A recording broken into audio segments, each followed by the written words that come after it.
Si je ne m'alignais pas avec les deux, alors il n'y aurait pas de solution, pas d'accord. Si il veut que je dise des mauvaises choses sur Poutine et que je dise allô Vladimir, comment est-ce que ça avance sur l'accord? Non, ça fonctionne pas comme ça. Moi, je m'aligne pas sur Poutine, je m'aligne sur personne. Je m'aligne sur les États-Unis d'Amérique et pour le bien du monde entier. Moi, je m'aligne sur le monde et j'aimerais qu'on règle ce problème. Vous voyez, cette haine qu'il a pour Poutine, c'est très dur de trouver un accord dans ces situations. Il y a beaucoup de haine. Je comprends, mais je peux vous dire que de l'autre côté, ils ne sont pas non plus fous amoureux de lui. Donc bon, c'est pas une question d'alignement. Moi, je m'aligne sur le monde. Voilà, je suis aligné avec l'Europe. Je veux voir si on peut trouver des solutions. Si vous voulez que je sois dur, je peux être dur. Plus dur que n'importe quel être humain que vous n'ayez jamais vu. Je pourrais être très dur, mais c'est pas comme ça qu'on trouve un accord. Donc voilà, comme ça. Une autre question, s'il vous plaît. Oui, je vais répondre aussi. Pendant 4 ans, les États-Unis d'Amérique ont eu un président qui allait aux conférences de presse et qui faisait le dur par rapport à Poutine. Et ensuite, Poutine a envahi l'Ukraine, a détruit une grande partie du pays. La voie vers la paix, la voie vers la prospérité, c'est peut-être de s'engager dans des échanges diplomatiques. On a essayé la voie de Joe Biden de se frapper le torse et de faire comme si les paroles du président des États-Unis étaient plus importantes que ses actions. Ce qui fait que les États-Unis sont un pays fort, c'est qu'elles participent à la diplomatie. C'est ce que fait le président Trump. D'accord.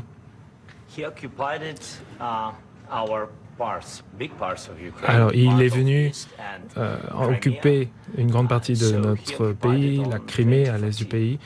Il est arrivé en 2014. Et donc, pendant de nombreuses années. Et je ne parle pas que de Biden, mais à cette époque, il y a eu le président Obama, il y a eu le président Trump, le président Biden. Le président Trump est de retour et maintenant, j'espère que grâce à Dieu, il pourra l'arrêter. Mais depuis 2014, personne ne l'a arrêté. Il occupe notre pays, il tue des personnes. 2015. Non, 2014. Ah oui, 2014. Moi, j'étais pas là, moi. Oui, mais entre 2014 et 2022, la situation n'a pas changé. Les personnes meurent sur le front et personne ne l'a arrêté. Vous savez qu'on a eu des conversations avec lui, de nombreuses conversations.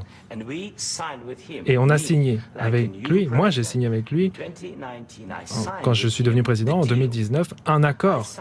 J'ai signé un accord avec lui, avec Macron, pour un cessez-le-feu. Un cessez-le-feu, et tous m'ont dit qu'il ne nous envahirait jamais. On a fait cet accord, mais ensuite, il n'a pas respecté ce cessez-le-feu, il a tué des Ukrainiens, et pourtant, on avait signé cet accord, il ne l'a pas respecté. Et ça, c'est quoi comme diplomatie? Qu'est-ce qu'on entend par diplomatie quand on voit ça? Moi, je parle d'une diplomatie qui va mettre un terme à la destruction de votre pays. Avec tout le respect que je vous dois, vous pouvez venir ici dans le bureau Oval et vous manifester devant les médias américains, mais là, en ce moment, vous envoyez des hommes de force sur le front parce que vous avez des problèmes de recrutement. Mais ce n'est pas à vous de dire les problèmes que nous avons. Vous n'êtes même pas venu. En fait, je regarde les informations et je vois ce qui se passe. Vous faites de la propagande, Monsieur le Président, et vous dites que vous n'avez pas eu de problème pour trouver des soldats. Donc, ce n'est pas respectueux de venir dans le bureau ovale des États-Unis et de vous attaquer à l'administration qui essaye de mettre un terme à la destruction de votre pays. Bon, beaucoup de questions. Commençons par le début. D'abord, pendant la guerre, tout le monde fait face à des problèmes, même vous. Mais bon, vous avez l'océan. Pour l'instant, vous ne ressentez pas les conséquences, mais vous les sentirez. Non, pas besoin de nous dire ce que l'on va sentir. On essaie de résoudre un problème, ne nous dites pas ce qu'on va ressentir. Vous n'êtes pas dans une position où vous pouvez nous dire ce qu'on va ressentir. Vous n'êtes pas dans une position pour nous dire ce que nous allons sentir. On va se sentir très bien. On va se sentir très bien, très fort. Là, vous n'êtes pas dans une bonne position. Vous vous êtes mis dans une très mauvaise situation. Vous n'êtes pas dans une bonne position. Vous n'avez pas les cartes cartes dans les mains. On ne joue pas aux cartes, dit le président Zelensky. Je suis très sérieux. Vous jouez avec les vies de millions de personnes. Vous jouez avec une troisième guerre mondiale. Ce que vous faites, c'est irrespectueux envers mon pays, ce pays, qui vous soutient, qui vous a soutenu bien plus que ce que Poutine a dit. Bon, de toute cette réunion, vous êtes allé en Pennsylvanie, vous avez soutenu notre opposition en septembre, vous avez exprimé votre amour pour les États-Unis et là, nous essayons de sauver votre pays. Bon, si vous voulez parler, faire de grandes paroles sur la guerre en Ukraine, non, ce n'est pas des grandes paroles. Votre pays, non, c'est bon, vous avez assez parlé. Votre pays, il n'est pas dans une bonne situation. Vous faites face à des grands problèmes. Vous êtes d'accord? Et nous, on vous donne une chance de vous en sortir. Oui, pour notre pays, nous sommes forts depuis le début de la guerre, alors que nous sommes seuls. Et nous sommes extrêmement reconnaissants. J'ai déjà dit merci. Je vous ai dit merci de nombreuses fois. Monsieur le Président, 350 milliards de dollars que nous vous avons envoyés. Et vos hommes sont peut-être courageux, mais ils se sont bien servis de notre équipement militaire. Si vous n'aviez pas eu notre équipement militaire, cette guerre, elle se serait finie en 2 semaines. Oui, en 3 jours, comme a dit Poutine. Hein. Oui, en 2 semaines, c'est ça. Oui, ça va être très compliqué de trouver des accords comme ça. Hein. J'ai dit merci. Bon, acceptons qu'il y a des accords et allons trouver des solutions à ces désaccords plutôt que de se battre devant les médias américains, alors que vous avez tort, Monsieur le Président. Nous le savons. Oui, je crois que c'est très important que les citoyens américains voient ce qui se passe réellement. C'est pour ça que je n'aime pas bien un terme à cette discussion. Il faut que vous soyez reconnaissants. Vous n'avez pas les cartes. Je suis reconnaissant, dit le président Zelensky. Vous n'avez pas de soldats.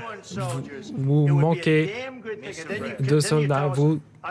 Après, vous nous dites, oh, je ne veux pas de cessez-le-feu, je ne veux pas de cessez-le-feu. Je veux ci, je veux ça.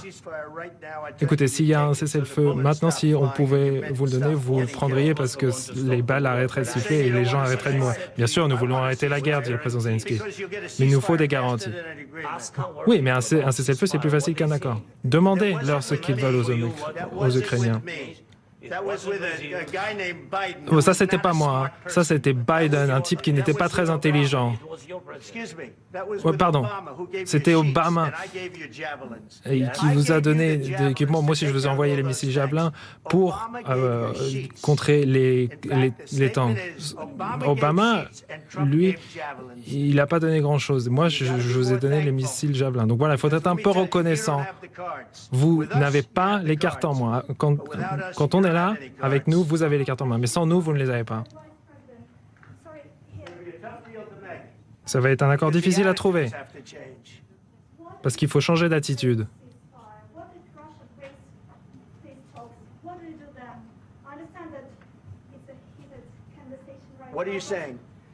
Qu'est-ce que vous dites? Elle demande. Et si la Russie ne respecte pas le cessez-le-feu? Ah, ben, et si, avec des si, hein, si une bombe tombait sur la Maison Blanche maintenant? Bon, voilà, s'ils ne respectaient pas, bon, ils l'ont fait sous Biden parce qu'ils ne respectaient pas Biden, ils ne respectaient pas Obama. Moi, ils me respectent. Sachez que Poutine... Il me connaît. Il y a eu cette persécution sur la Russie pendant ma campagne. On dit la Russie. Et puis il y avait ensuite cette arnaque avec Joe Biden, Hillary Clinton. Voilà, tout ce coup monté par les démocrates. Voilà, lui, il a dû vivre ça. Et voilà, on a géré. On n'a pas eu de guerre. Il a été accusé de plein de choses. Il y a l'histoire de la salle de bain de Hunter Biden. C'est sorti de sa salle de bain ou de sa chambre. C'était vraiment dégoûtant. Et après, on a dit l'ordinateur portable qui arrive de Russie, les 51 agents. Tout ça, c'était que des arnaques, que des mensonges. Et voilà, Poutine, il a dû gérer tout cela et être accusé de tout cela. Voilà. Peut-être qu'il ne respectait pas ses accords avec Obama, avec Bush, avec Biden.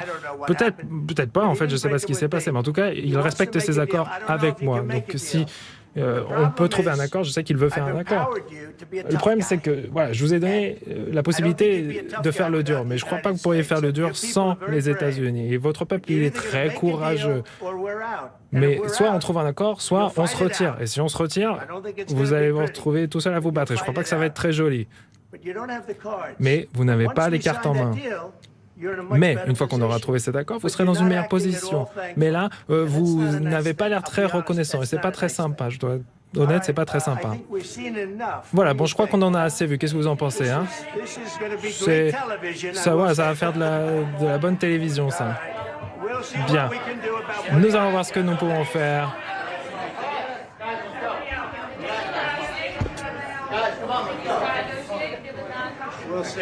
On verra.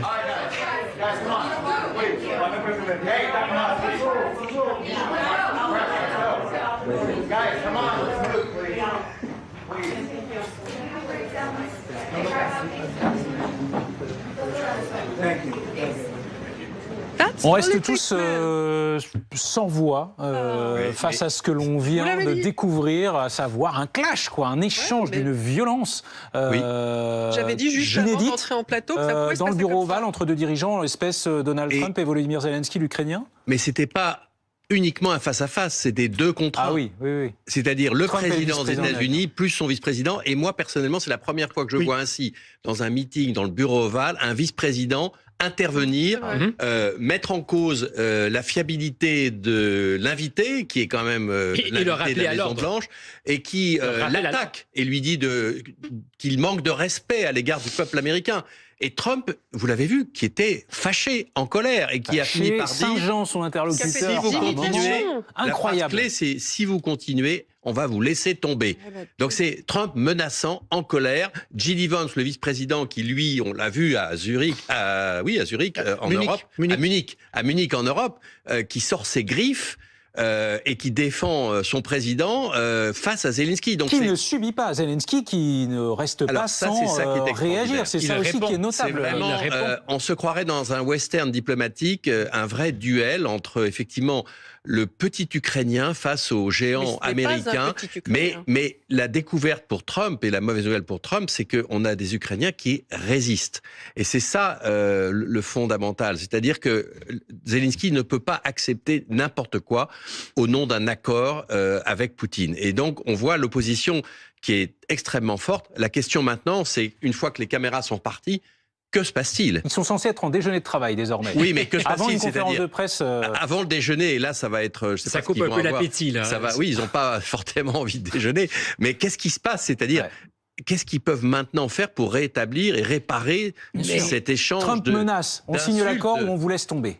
Mais comment remettre le dentifrice dans le tube? Là, franchement, je vous pose la question, comment remettre le dentifrice dans le tube? Parce que étalé pour toute la planète, c'est le contentieux entre les deux hommes.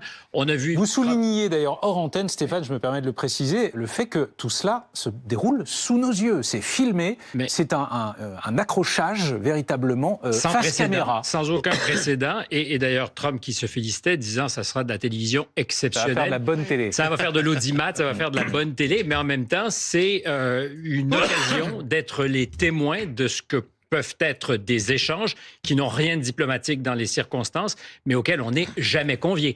Je salue au minimum la capacité de transparence de cette administration. Partielle, puisque ça a été coupé juste après. Oui, mais ensuite, on imagine... C'est vrai que c'est assez étonant et que Joe Biden ne l'a jamais permis. Certes, mais ça a été et là, coupé Trump, juste si vous voulez, Trump, il innove. Oui, mais ils vont pas quand même passer... télévision.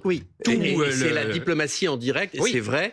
Trump, je dirais pas innove parce qu'il y a eu d'autres administrations, mais par rapport à ce qui se passait sous Biden, c'est un précédent extraordinaire. La question, encore une fois, comme elle a été dit, comment on fait rentrer le dentifrice dans le tube, ou bien une fois que le diable s'est échappé de la marmite, comment on réchauffe un tant soit peu les relations après ce qu'on vient de voir là, parce que la séquence, la visite de Zelensky à la Maison-Blanche n'est pas terminée là. Il y a encore une grosse étape, à savoir un déjeuner de travail, puis une conférence de presse. Possiblement. On a hâte de découvrir. Normalement, c'était 19h, l'heure officielle de cette conférence de presse. Et il faut bien voir que toutes les chancelleries, là, suivent ça avec une extrême attention.